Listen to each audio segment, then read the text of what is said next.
June 6, 1944, 07:45 hours, near Villers-Bocage, Normandy. Through the morning haze drifting across the Norman hedgerows, Oberscharführer Michael Wittmann stood in the cupola of his Tiger tank, scanning the road ahead with practiced eyes. His crew had become Legion's 88 confirmed kills across the Eastern Front, recipients of the Knight's Cross, veterans who understood tank warfare better than most men understood breathing. But that morning, as British armoured columns pushed inland from the beaches, Wittmann and thousands of German tankers like him were about to encounter something that would shatter every assumption they held about battlefield invincibility. Hidden among the standard Sherman tanks, advancing through the narrow Norman lanes, was a predator they couldn't distinguish by sight, a Sherman that looked identical to its brothers, but carried a gun that could punch through 88 millimeters of sloped armour, as if it were paper. The British had taken America's most common tank and transformed it into a tank killer that German crews would learn to fear above all others. And the terrible irony was this: they would never see it coming until the first shot struck home. Before we jump back in, tell us where you're tuning in from, and if this story touches you, make sure you're subscribed, because tomorrow I've saved something extra special for you.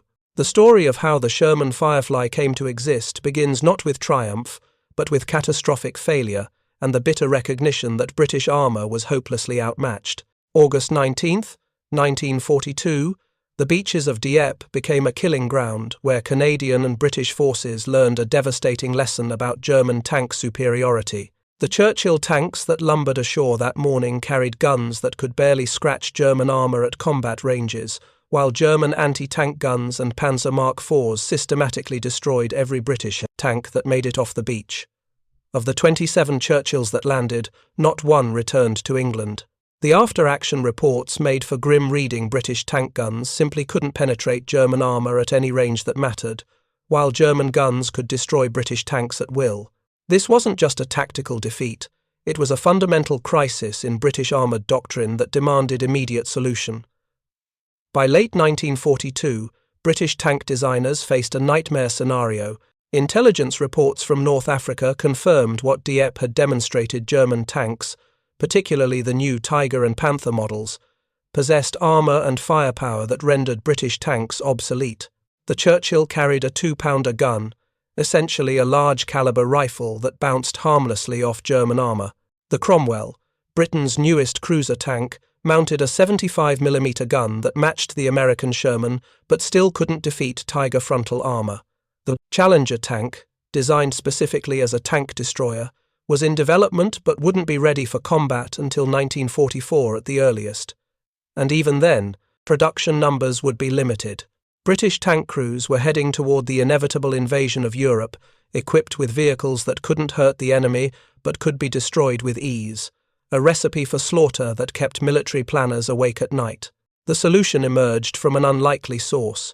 Major George Brighty of the Royal Artillery had been experimenting with mounting larger guns on tank chassis, searching for any way to give British armour a fighting chance.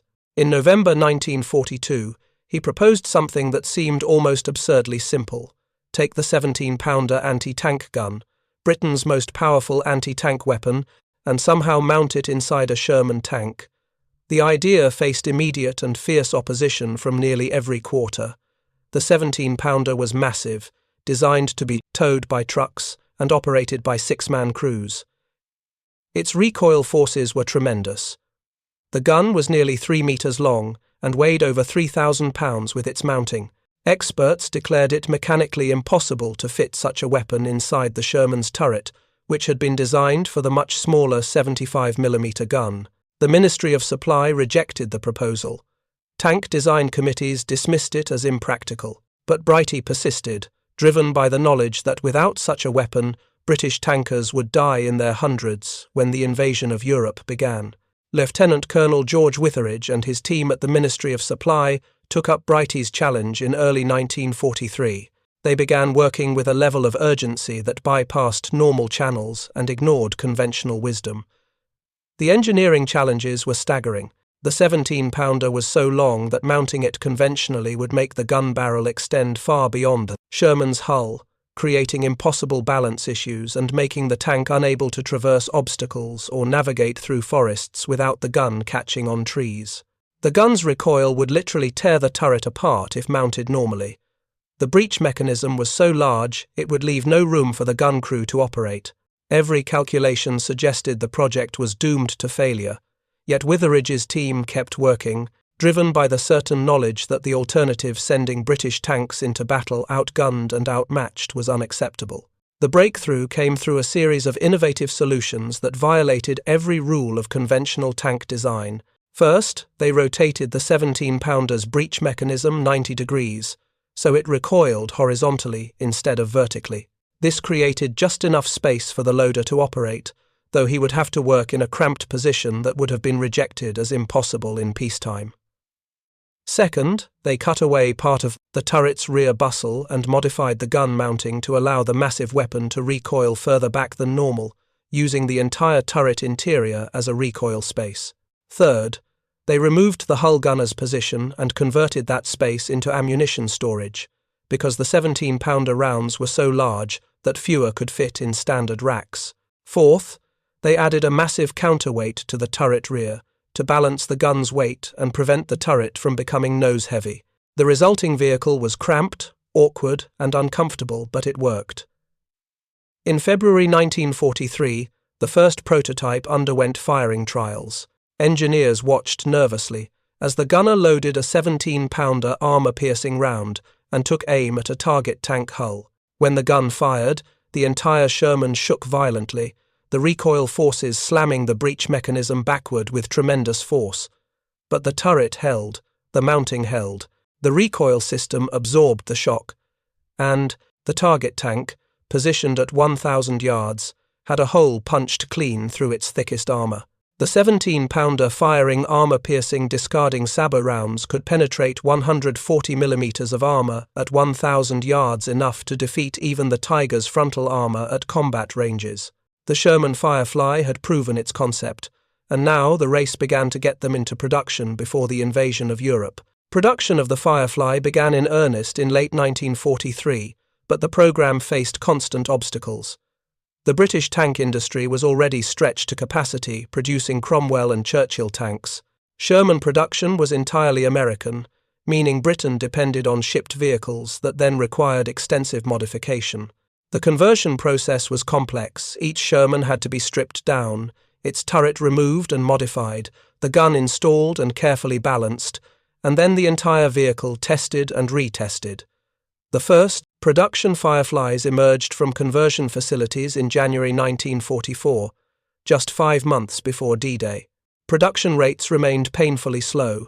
Britain could only convert enough Shermans to equip 1 Firefly per troop of 4 tanks, meaning 3 out of every 4 tanks would still mount the standard 75mm gun. This ratio was dictated not by choice but by necessity. There simply weren't enough 17-pounder guns, enough skilled workers, or enough time to convert more vehicles before the invasion. The decision was made to keep the Firefly's existence as secret as possible. British intelligence knew that German reconnaissance aircraft regularly photographed Allied tank parks and training grounds. If the Germans realized that some Shermans mounted significantly more powerful guns, they would alter their tactics accordingly, focusing fire on Fireflies first and eliminating Britain's tank-killing capability before it could be employed effectively. 2. Maintain the deception. Firefly crews were ordered to camouflage their distinctive long gun barrels. They painted the barrels with disruptive patterns that made them appear shorter from a distance. They attached false muzzle brakes partway down the barrel to create the visual impression of a standard 75mm gun. Some crews even painted dummy barrels on their turret sides to further confuse German observers. The goal was simple: make the Firefly look exactly like every other Sherman until the moment it fired, giving German tank crews no warning that they faced a vehicle capable of destroying them. Preparing and narrating this story took us a lot of time, so if you are enjoying it, subscribe to our channel. It means a lot to us. Now back to the story. Training Firefly crews presented unique challenges. The 17-pounder's ammunition was completely different from the standard 75mm rounds. The gun fired two primary types of ammunition: armor-piercing capped ballistic capped rounds, traditional solid shot designed to smash through armor, and armor-piercing discarding sabot rounds, revolutionary new ammunition that used a sub-caliber tungsten penetrator, surrounded by a lightweight sabot that fell away after leaving the barrel. The discarding sabot rounds had extraordinary penetration, but were temperamental, requiring perfect storage conditions and careful handling. The gun's recoil was fierce, and inexperienced loaders could easily be injured by the breech mechanism slamming backward. Gunners had to relearn their craft, because the 17-pounder's ballistics were completely different from the 75mm gun they'd trained on. The gun's longer barrel meant different ranging, different lead calculations for moving targets, different everything. More critically, Firefly commanders had to internalize a completely new tactical doctrine. In a standard Sherman troop, all four tanks were essentially equal, capable of engaging similar targets at similar ranges. But with the Firefly, that dynamic changed fundamentally. The three 75mm Shermans were still incapable of penetrating heavy German armor frontally. Only the Firefly possessed that capability, making it simultaneously the troop's most valuable asset and its most critical vulnerability. Firefly commanders learned that their role wasn't to lead from the front like traditional tank commanders, but to position themselves carefully, using the other Shermans as spotters and targets, while remaining concealed until the perfect moment to engage. This required suppressing every instinct that traditional tank training had instilled, requiring patience and calculation rather than aggressive action. British armour doctrine in early 1944 emphasised cooperation between different types of tanks. Cromwell cruiser tanks would provide speed and manoeuvrability, Churchill infantry tanks would provide armour protection and close support, and Shermans would serve as the reliable workhorses of armoured divisions. But this doctrine had been developed before the Firefly's existence, and now it required rapid evolution. Tank squadron commanders began developing new tactics specifically built around the Firefly's unique capabilities. The standard formation placed Fireflies in overwatch positions, typically on the flanks or slightly behind the main formation, where they could observe the battlefield and engage targets of opportunity without being spotted themselves. The 75mm Shermans would advance and draw enemy fire, deliberately making themselves targets to force German tanks to reveal their positions, while Firefly commanders scanned the battlefield for the telltale muzzle flashes that would betray enemy locations. The psychological preparation was equally important. Firefly crews knew they were marked men. German tankers had learned through bitter experience on the Eastern Front to identify and eliminate the most dangerous enemy vehicles first. Once the Germans realized a Firefly was present, every German tank, anti-tank gun, and artillery piece would focus on destroying it. The Firefly's armor was identical to a standard Sherman, adequate against most German guns at range, but vulnerable to close-range fire from any German tank gun, and completely penetrable by the Tiger's 88mm gun or the Panther's 75mm gun at combat distances. Firefly crews understood they were trading firepower for vulnerability.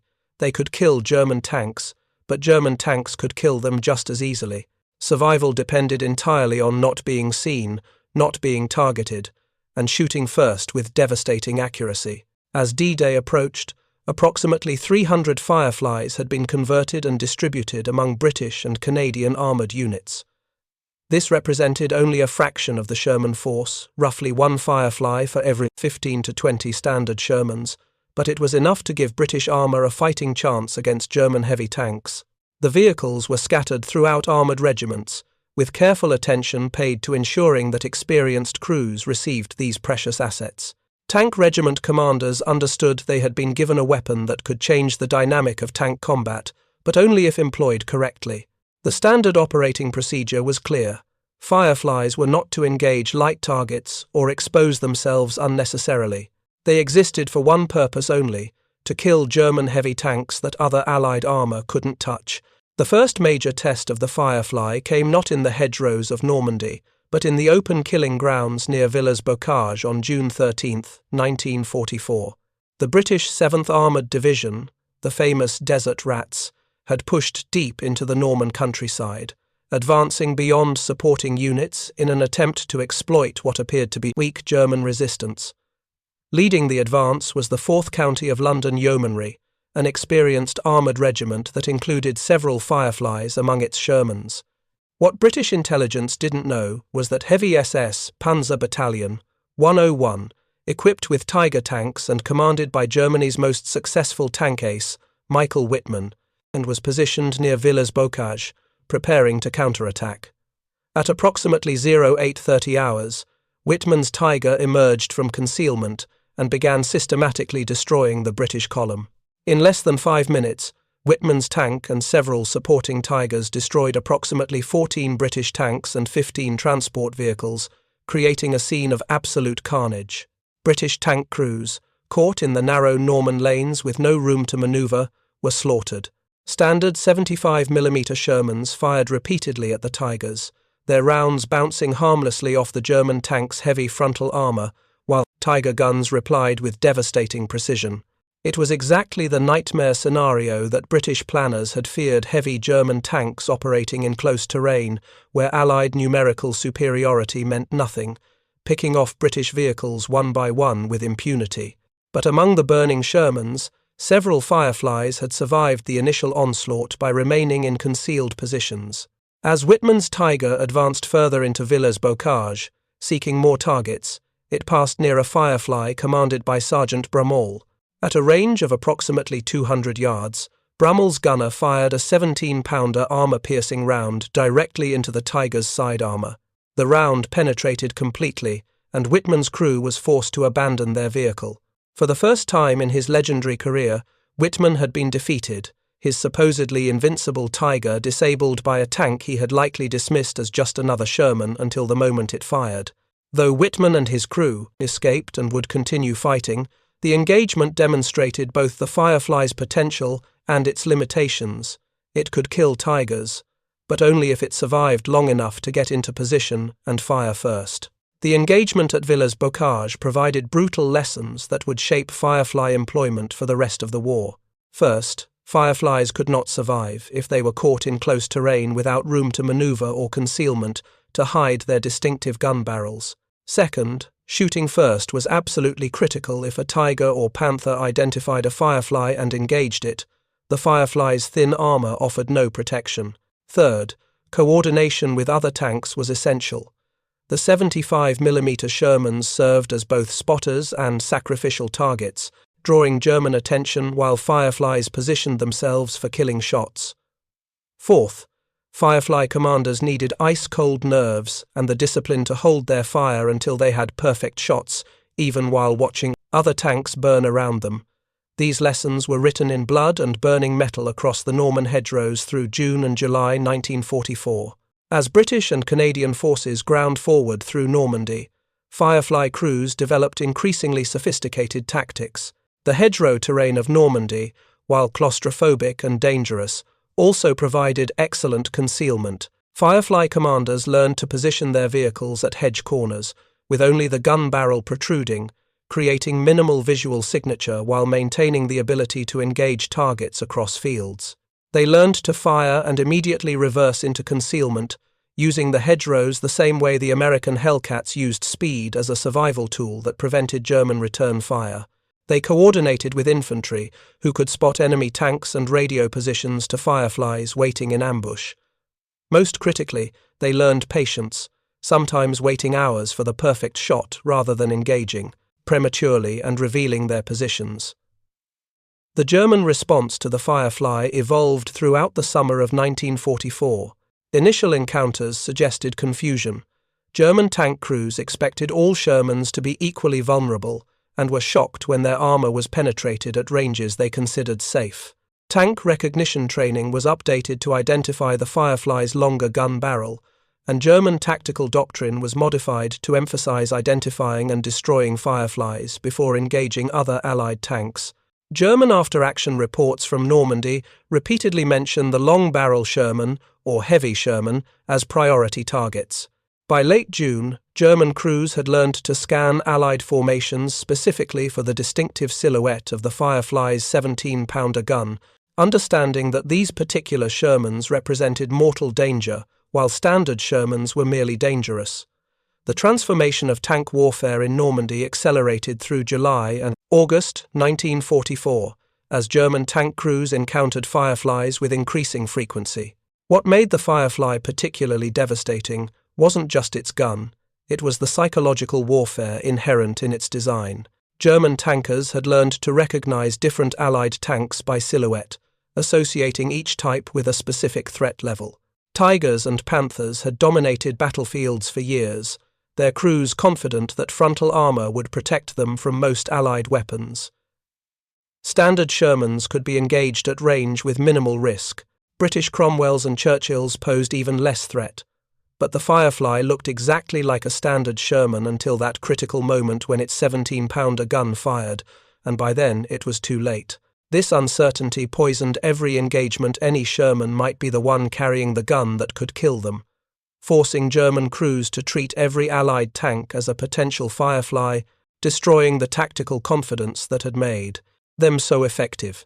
Operation Goodwood, launched July 18, 1944, demonstrated both the Firefly's capabilities and the brutal reality of armoured warfare against prepared German defences. British armoured divisions attacked across open terrain south of Caen, advancing into carefully prepared German defensive positions anchored by dug-in Panthers, Tigers, and massive numbers of anti-tank guns. The attack became a slaughter. British tanks advanced across open ground with nowhere to hide, and German guns systematically destroyed them. Over 400 British tanks were knocked out or damaged during the operation, many within the first hours of combat. But among the burning wreckage, Fireflies achieved remarkable success rates. Sergeant Harris commanded a Firefly in the Fife and Forfar Yeomanry during the attack. His tank survived 3 separate engagements with German heavy tanks, destroying 2 Panthers and damaging a Tiger before withdrawing. His after-action report noted that the Firefly's gun allowed engagement at ranges where German return fire was less accurate, providing a crucial survival advantage in open terrain where maneuver was impossible. The Firefly's impact extended beyond individual tank duels. German tactical planning had to account for these weapons, forcing changes in defensive doctrine. Previously, German heavy tanks could position themselves prominently, using their armor to dominate key terrain and dare Allied tanks to engage them. The presence of Fireflies eliminated this option. Any German tank that exposed itself for extended periods risked destruction from a hidden Firefly. This forced German tanks into more conservative positions, reducing their ability to dominate the battlefield visually and psychologically. German commanders began holding their heavy tanks in reserve rather than using them as mobile pillboxes, recognizing that exposure to Firefly fire was unacceptable risk. This defensive shift reduced German tactical flexibility precisely when they needed maximum aggressive action to contain the Allied breakout from Normandy. The crew dynamics inside a Firefly were unlike any other tank. The commander, gunner, loader, and driver operated in an environment of constant tension and cramped conditions. The loader's position was particularly challenging. The 17-pounder rounds were heavy and awkward, requiring significant physical strength to handle repeatedly under combat stress. The rounds came in 2 pieces for armor-piercing ammunition, with the projectile and propellant charge loaded separately, adding steps to an already complex process. A well-trained Firefly loader could achieve firing rates of 6 to 8 rounds per minute under ideal conditions, but combat was never ideal. The turret's cramped interior meant the loader was constantly moving around the gun's recoil mechanism, which could cause serious injury if he was positioned incorrectly when the gun fired.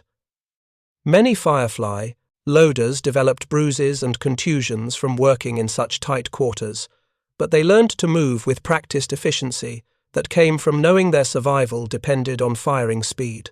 The gunner's role demanded extraordinary skill and nerve. The 17-pounder's optics were excellent, providing clear target acquisition at long ranges, but the gun's recoil was so violent that follow-up shots required complete re-aiming. Unlike some German tanks with sophisticated stabilization systems, the Firefly had to be completely stopped to fire accurately. This meant the gunner had only seconds to identify the target, range it correctly, aim for specific weak points, and fire before the target moved or returned fire. Firefly gunners learned to aim for specific areas on German tanks, the lower hull on Panthers where armor was thinner, the turret ring on Tigers where penetration could disable the turret, the engine compartment on any tank to cause fires and mobility kills. This required intimate knowledge of German tank designs and split-second decision-making under the most intense pressure imaginable. Commanders bore the heaviest psychological burden. They had to simultaneously manage their crew, coordinate with other tanks in the troop, monitor the tactical situation, identify targets, and make instantaneous life-or-death decisions. A Firefly commander who engaged too early might destroy one enemy tank but reveal his position and die to return fire. A commander who waited too long might watch friendly tanks burn while holding fire for a perfect shot that never came.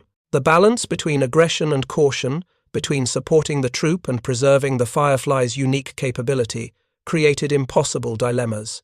Lieutenant Michael Hunt, commanding a Firefly in the Sherwood Rangers Yeomanry, described the experience in his war diary. Every engagement felt like chess, played at lightning speed with your life as stakes. You knew the other Shermans depended on you to kill the Panthers and Tigers they couldn't touch. You knew the moment you fired, every German gun would turn toward you. You knew hesitation meant watching your friends die, but rashness meant dying yourself. There was no training for that kind of decision-making. You learned or you died. The technical limitations of the Firefly became increasingly apparent as the campaign continued. The 17-pounder's barrel wore out faster than the 75mm gun, requiring replacement after approximately 500 rounds, a serious concern in sustained combat. The gun's accuracy decreased noticeably as barrel wear progressed, making long-range shots increasingly unreliable. Ammunition supply was a constant problem because the 17-pounder used completely different ammunition from every other Allied tank. Supply officers had to track Firefly locations specifically and ensure dedicated ammunition trucks reached them, adding complexity to logistics that were already stretched thin. Fireflies required more frequent maintenance than standard Shermans, due to the stress placed on turret mechanisms by the heavy gun. The additional weight of the gun and counterweight increased wear on the turret race, the rotating mechanism that allowed the turret to traverse, leading to mechanical failures that could leave a Firefly combat ineffective even without enemy action. The armor-piercing, discarding sabot ammunition that gave the Firefly much of its penetration capability was revolutionary but temperamental. The sabot, the lightweight carrier that surrounded the tungsten penetrator, had to separate cleanly and symmetrically as it left the barrel, or accuracy would suffer dramatically. Ammunition that had been stored improperly, exposed to moisture, or subjected to rough handling could produce sabots that separated inconsistently, sending rounds wildly off target. The tungsten penetrators themselves were expensive and in limited supply, as tungsten was a critical strategic material needed for many industrial applications. This meant Firefly crews couldn't practice with discarding sabot rounds. They trained with standard armor-piercing ammunition and had to trust that the more advanced rounds would perform as advertised when combat demanded in them. The psychological pressure of firing expensive, irreplaceable ammunition that you'd never actually practiced with, at a target that could kill you if you missed, was immense. As Allied forces broke out from Normandy in August 1944 and began the race across France, the Firefly's role evolved again. In the more open terrain of central France, long-range engagements became more common, playing directly to the Firefly's strengths. German forces, now retreating rather than defending prepared positions, couldn't employ the ambush tactics that had made Normandy so deadly. Fireflies operating in the advance guard could engage German tanks at ranges of 1,000 to 1,500 yards, destroying them before German guns could reply effectively.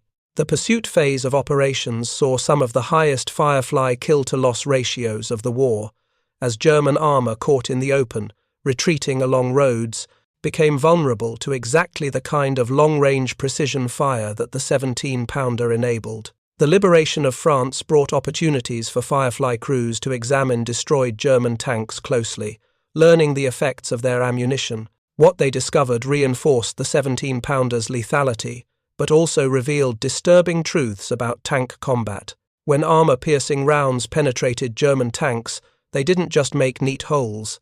They created catastrophic effects inside the crew compartment. The penetrator, traveling at tremendous velocity, would shatter on impact with the interior surfaces, creating a storm of metal fragments that killed or wounded everyone inside. Ammunition stored in the tank would often cook off, causing secondary explosions that blew turrets completely off hulls. Crews examining destroyed Panthers and Tigers found scenes of absolute horror inside evidence of what happened when the supposedly invincible German armor was defeated. These observations were never discussed in official reports, but circulated among tank crews, reinforcing the understanding that their own thin armor offered no real protection if they were hit. The battle for the Scheldt estuary in October and November 1944 placed Fireflies in some of the most difficult terrain imaginable. The low-lying, flooded landscape of the Netherlands offered almost no concealment and extremely limited mobility. German forces, defending desperately to keep Antwerp's port facilities unusable, employed their remaining armor with skill and determination. Fireflies operating in this environment couldn't rely on the mobility or concealment that had protected them in Normandy. Instead, they operated as mobile artillery, positioned on the few raised roads and dikes that provided fields of fire across the flooded polders. German tank commanders, aware that vehicle movement would be instantly visible across the flat landscape, employed their own long-range gunnery, creating brutal duels where both sides engaged at maximum range with minimal cover. Firefly crews learned to dig their tanks into defensive positions, creating earth berms that provided minimal hull-down protection while still allowing the long gun to engage targets. The casualty rates in these static engagements were significantly higher than in mobile operations, confirming what crews had always known the Firefly needed to move to survive. By late 1944, German tank production had shifted toward heavier, more powerfully armed vehicles. The Tiger II, also called King Tiger, mounted an 88mm gun that was significantly more powerful than the original Tiger's weapon. The Jagdpanther tank destroyer carried a similar gun on a lower, more heavily armoured hull. Even the standard Panzer IV now appeared in versions with upgraded armour and guns. German doctrine had evolved toward heavy, powerful vehicles that emphasized firepower and protection over mobility, essentially doubling down on the philosophy that had initially made their tanks so dominant. Against these new threats, the Firefly's 17-pounder remained effective but required even more precise shot placement. The Tiger II's frontal armor exceeded 200mm in places, enough to defeat 17-pounder rounds at many angles. Firefly crews learned they couldn't engage Tiger IIs frontally beyond medium range. They had to maneuver for flank shots or wait for the enemy to expose weaker side armor. The winter offensive in the Ardennes, Hitler's final desperate gamble, launched December 16, 1944, caught Allied forces by surprise, but demonstrated the Firefly's value in defensive operations. British XXX Corps, positioned north of the main German thrust, included numerous Firefly-equipped regiments that played crucial roles in containing the German advance.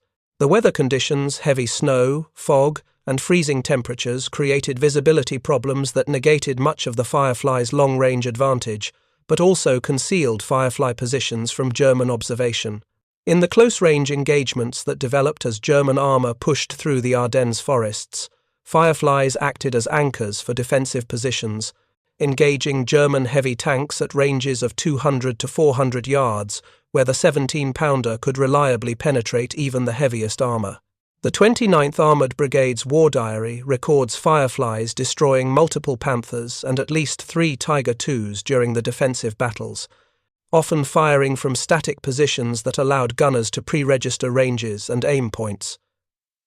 The human cost of Firefly operations was significant, and often Firefly operations overlooked in official histories that focused on kill ratios and tactical success. Firefly crews suffered casualty rates approximately 30% higher than crews of standard Shermans, reflecting their role as priority targets for German gunners. When a Firefly was hit, crew survival rates were slightly lower than in standard Shermans due to the additional ammunition stored in the hull and the more cramped fighting compartment that made rapid escape more difficult. Crews who survived their Firefly being destroyed often suffered severe psychological trauma, knowing they had been specifically targeted because of their vehicle type. The replacement crews arriving to take over Fireflies knew they were inheriting not just a vehicle, but a death sentence that might be delayed, but was statistically probable. This knowledge created a particular fatalism among Firefly crews that distinguished them from other tankers. They knew they were simultaneously the most valuable and most vulnerable element of their unit. The technical evolution of the Firefly continued throughout late 1944 and into 1945. Improved ammunition with better accuracy and penetration became available. Modified turrets with slightly more internal space improved crew working conditions marginally. Better camouflage schemes were developed specifically for Firefly gun barrels, using techniques learned through painful experience about what patterns actually concealed the gun's length effectively. Radio equipment was upgraded to improve coordination between Fireflies and other tanks. Crews developed field modifications, additional armor plates welded to vulnerable areas, improved ammunition storage that reduced cook-off risks, better vision devices for commanders. Each of these improvements represented lessons learned through combat, paid for with destroyed tanks and killed crews, incrementally making the Firefly more survivable and more lethal. As Allied forces crossed into Germany in early 1945, the nature of combat shifted toward urban fighting and last-ditch defensive actions. German forces, increasingly desperate and poorly equipped, employed their remaining armor in small packets, often in ambush positions within towns and cities. The Firefly's long gun became both an asset and a liability in this environment. The range and penetration were valuable, but the gun's length made navigating narrow streets difficult and made the vehicle more recognizable to German Panzerfaust teams operating at close range. Firefly commanders adapted by using their vehicles as long-range fire support, positioned outside urban areas where they could engage any German armor that appeared while infantry cleared buildings. This marked a return to the original tank destroyer concept, Fireflies waiting in overwatch positions, ready to engage armor targets, while other forces conducted the close-quarters fighting. The final statistics on Firefly combat performance reveal a weapon system that dramatically overperformed initial expectations, despite significant limitations. Approximately 2,100 Fireflies were produced through conversion from 1944 to 1945. These vehicles are credited with destroying roughly 45% of all German heavy tanks claimed by British and Canadian forces in Northwest Europe, despite representing less than 10% of the Sherman fleet. The average Firefly destroyed approximately 3 German armoured vehicles before being knocked out or requiring replacement, a ratio that far exceeded standard Shermans. Crew survival rates, while lower than standard tanks, remained remarkably high at approximately 67%, reflecting the training emphasis on firing and moving rather than standing and fighting. The Firefly demonstrated that innovation driven by desperate necessity could produce weapons that changed battlefield dynamics even without the time and resources for ideal development. The legacy of the Sherman Firefly extended far beyond its immediate combat record. It proved that existing platforms could be dramatically upgraded rather than completely replaced when time was critical. It demonstrated that firepower could compensate for armor deficiencies if employed with appropriate tactics. It showed that crew training and tactical doctrine were as important as technical specifications in determining combat effectiveness. Most significantly, it revealed that the psychological advantage of surprise, making a familiar platform carry unexpected lethality, could multiply combat effectiveness beyond what pure specifications suggested. German tankers learned to fear Shermans they had previously dismissed, fundamentally changing the psychological dynamic of armored combat in ways that benefited all Allied armor, not just Fireflies themselves. The crossing of the Rhine River in March 1945 marked the beginning of the end for German resistance, and Firefly crews found themselves operating in an environment utterly different from the hedgerows of Normandy. German forces, now fighting on their own soil with their industrial base collapsing and fuel supplies nearly exhausted, could no longer afford the kind of armoured counterattacks that had characterized earlier fighting. Instead, German tanks were deployed in small groups, often hidden in villages or forests, waiting in ambush for advancing Allied columns. This shift in German tactics actually played to the Firefly's strengths.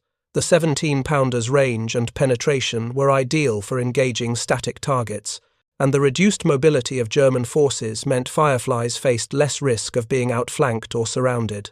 During the Rhine crossings, Fireflies provided overwatch for bridging operations, positioned on the western bank where they could engage any German armour attempting to interfere with the bridge construction. Their presence alone often deterred German counterattacks, as tank commanders who had survived earlier encounters with Fireflies were reluctant to expose their vehicles to potential long-range fire. The psychological dimension of Firefly employment reached its peak during the final months of the war. German tank crews, increasingly composed of hastily trained replacements rather than veterans, had been thoroughly briefed on the threat posed by the long-barreled Sherman. Training films and recognition manuals specifically highlighted the Firefly, instructing crews to identify and engage these vehicles before all other targets. This focus on Fireflies created a paradoxical situation where German gunners would sometimes ignore closer, more immediate threats to engage a suspected Firefly at longer range, allowing other Allied tanks to advance or maneuver unmolested. British and Canadian commanders exploited this psychological vulnerability by sometimes positioning standard Shermans with modified barrels or false extensions to draw German fire away from actual Fireflies. The deception tactics that had begun as camouflage to hide Fireflies evolved into active measures designed to create phantom Fireflies that would attract enemy attention while real Fireflies operated from unexpected positions. The technical challenges of maintaining Fireflies became increasingly severe as the campaign progressed into Germany. The 17-pounder barrels, subjected to hundreds of rounds in combat, wore out rapidly and required replacement. But replacement barrels had to be shipped from Britain, travelling through supply lines that were stretched across hundreds of miles of liberated Europe. Fireflies with worn barrels saw their accuracy degrade significantly, particularly at the long ranges where their advantage was most pronounced. Some units resorted to mixing Firefly crews within troops when one Firefly's barrel became too worn for accurate fire. The crew would transfer to another vehicle, while their original tank went back for barrel replacement. This musical chair's approach to crew assignment disrupted unit cohesion but kept the maximum number of effective Fireflies in action. Maintenance crews worked around the clock to keep these critical vehicles operational, often cannibalizing parts from damaged Fireflies to keep others running. The encounters between Fireflies and the last generation of German heavy armor produced some of the war's most dramatic tank duels. The Jagdpanther tank destroyer, mounting a powerful 88mm gun on a low-profile, heavily armored hull, was specifically designed to defeat Allied armor at long range. When Fireflies and Jagdpanthers engaged, the resulting duels were contests of pure gunnery skill and crew nerve. Both vehicles could penetrate each other's armor at combat ranges, eliminating the protection advantage that German heavy tanks had previously enjoyed. The engagements came down to who saw first, who fired first, and who hit first, a return to the fundamental calculus of armored warfare that superior German armor had temporarily suspended. Firefly crews discovered they could win these duels through superior tactics and crew coordination, compensating for the Jagdpanthers' thicker armor by refusing to fight on German terms. They would draw Jagdpanthers into engagements with standard Shermans while Fireflies maneuvered for flank shots, or they would use superior radio coordination to bring multiple Fireflies to bear on a single German vehicle, overwhelming it through concentrated fire.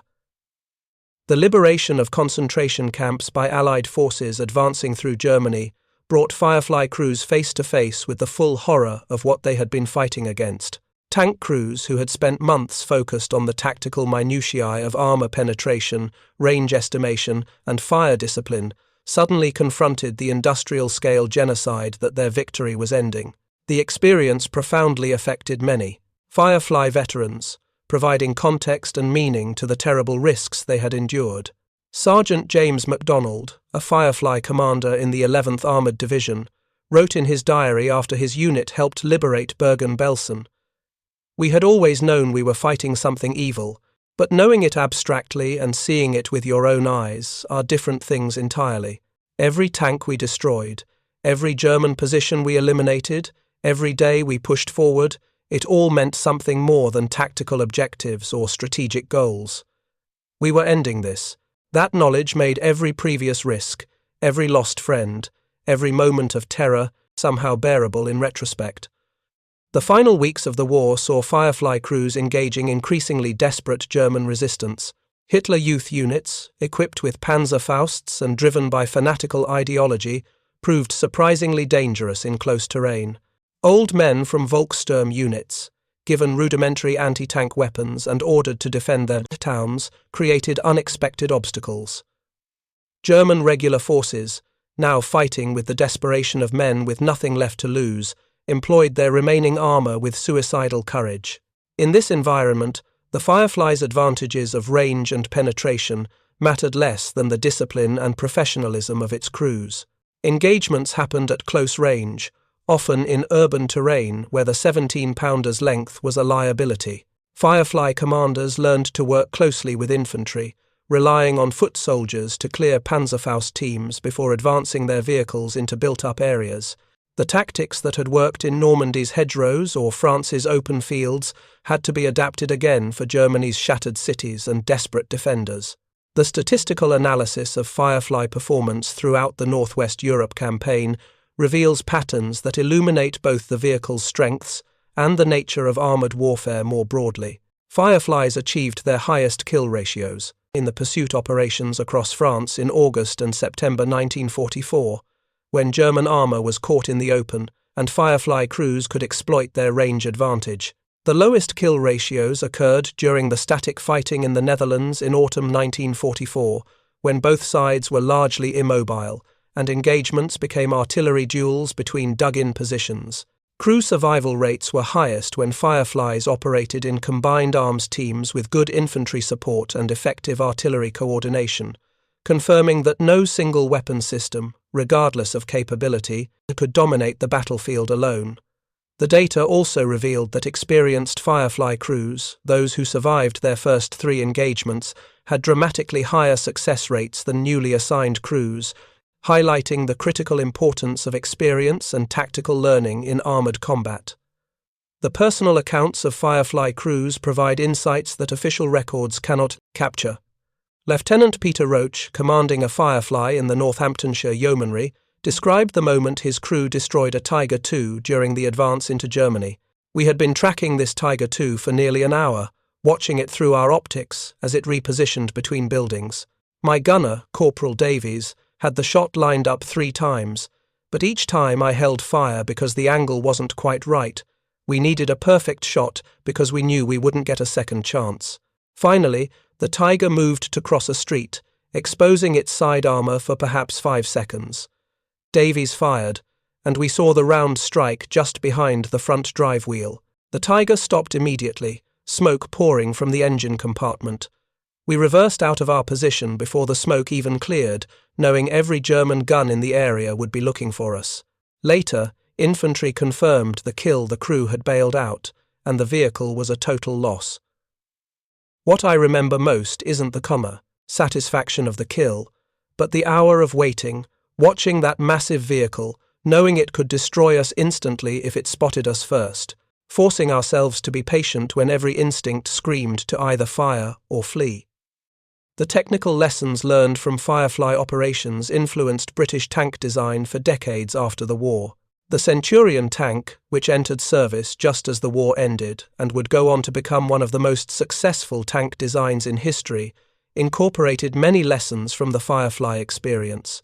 It mounted a powerful 17-pounder gun in a purpose-built turret rather than a converted one, providing the firepower that the Firefly had proven essential while eliminating the cramped working conditions and improvised mounting that had plagued the Firefly. The Centurion's design philosophy, heavy firepower, reasonable protection, and moderate mobility, represented a different balance point than the Firefly's extreme emphasis on firepower over protection, but the fundamental lesson was the same. Gun performance mattered more than armor thickness in determining combat effectiveness.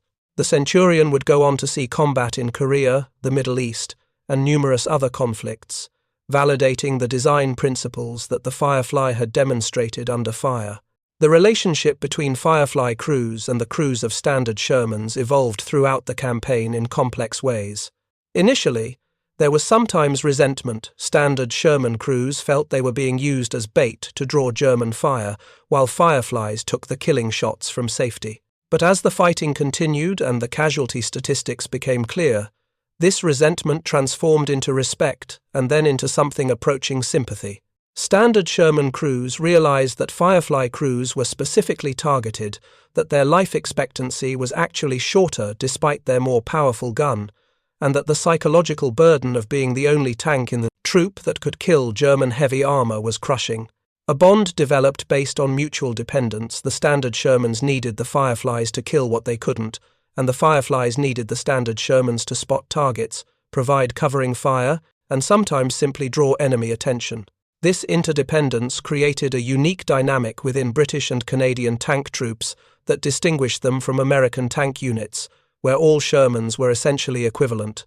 The final German surrender in May 1945 found Firefly crews scattered across occupied Germany, their vehicles worn out by months of continuous operations but still operational. The war's end brought unexpected emotional complexity for many Firefly veterans. They had survived against odds that had claimed so many of their friends and fellow tankers. The relief of survival was mixed with survivor's guilt, and the sudden absence of daily life or death decisions left many feeling strangely empty. Some Firefly crews stayed with their vehicles for months after the surrender, continuing to maintain them even though they would never fire in anger again, unable to quite let go of the machines that had kept them alive through so much horror. The bonds formed between crew members who had depended on each other absolutely for survival remained powerful for decades. Firefly crews stayed in touch, attended reunions, and maintained friendships forged in the cramped turrets and intense combat of 1944 and 1945. The historical assessment of the Sherman Firefly has evolved over the decades since the war. Initial post-war analyses tended to dismiss it as a stopgap measure, an improvised solution to British tank inadequacy that was superseded by proper tank designs like the Centurion. But more recent scholarship has recognized the Firefly as a masterpiece of pragmatic engineering and tactical innovation. It demonstrated that Britain, faced with overwhelming challenges and limited resources, could innovate effectively under pressure. It proved that existing platforms could be dramatically upgraded rather than replaced when time was critical. It showed that tactical doctrine and crew training could multiply the effectiveness of technical capabilities. Most significantly, it revealed that the willingness to challenge conventional thinking and accept unconventional solutions could produce weapons that changed battlefield dynamics fundamentally. The human dimension of the Firefly story deserves remembrance alongside the technical achievements. Every Firefly that rolled into combat carried 5 men: commander, gunner, loader, driver, and hull gunner, who volunteered or were assigned to crew a vehicle they knew was specifically targeted by every German gun. These men were not superhuman or extraordinarily brave by nature. They were ordinary soldiers who found themselves in extraordinary circumstances and chose to do their duty despite their fear.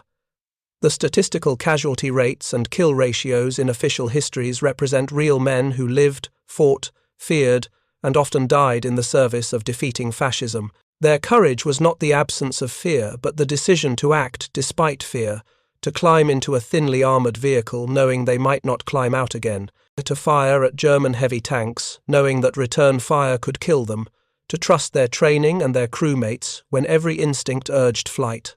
The Sherman Firefly's place in military history rests on a profound irony. It succeeded because it violated every principle of proper tank design. It was cramped when tanks should be spacious. It was improvised when tanks should be purpose-built. It was thinly armoured when tanks should be protected. It mounted a gun so large it barely fit, creating working conditions that would have been rejected as impossible in peacetime. Yet this collection of compromises and improvisations became one of the most effective tank destroyers of the Second World War, feared by German tankers who had previously dominated armoured warfare. The Firefly demonstrated that innovation driven by desperate necessity, guided by clear understanding of the problem to be solved, could produce solutions that outperformed conventionally designed alternatives. This lesson transcends tank design, speaking to the broader truth that creativity and pragmatism can overcome resource limitations and technical constraints when the stakes are high enough. The story of German tankers learning to fear what looked like just another Sherman contains multiple layers of meaning. On the surface, it's a tale of tactical deception and technological surprise. More deeply, it's about the erosion of certainty and the psychological cost of discovering that assumed advantages are illusions. German tank crews in 1943 believed their Tigers and Panthers made them invulnerable to Allied tanks. By late 1944, they knew that any Sherman might carry a gun that could kill them at range, destroying the psychological advantage that had been as important as their technical superiority. This loss of confidence cascaded through German armoured forces, affecting decision-making and tactical aggressiveness in ways that multiplied the Fireflies' impact beyond its actual numbers. The knowledge that you might be killed by an enemy you had learned to dismiss as harmless is paralyzing, and German tank commanders who had operated with aggressive confidence found themselves hesitant, cautious, always scanning for the telltale long barrel that meant danger. The Sherman Firefly stands as proof that in warfare, as in life, the most powerful advantages are often psychological rather than physical. The 17-pounder gun gave British tankers a weapon that could kill German heavy armour, but equally important, it gave them confidence and hope where before they had felt helpless. German tankers lost the certainty of superiority that had made them so effective. The battlefield balance shifted not just because of technical capabilities, but because of what both sides believed about their chances of survival and success. This psychological dimension of armoured warfare, difficult to quantify but powerfully real, may have been the Fireflies' most significant contribution to Allied victory in Northwest Europe. Up next, you've got two more standout stories right on your screen. If this one hit the mark, you won't want to pass these up. Just click and check them out. And don't forget to subscribe and turn on the notification bell so you don't miss any upload from us.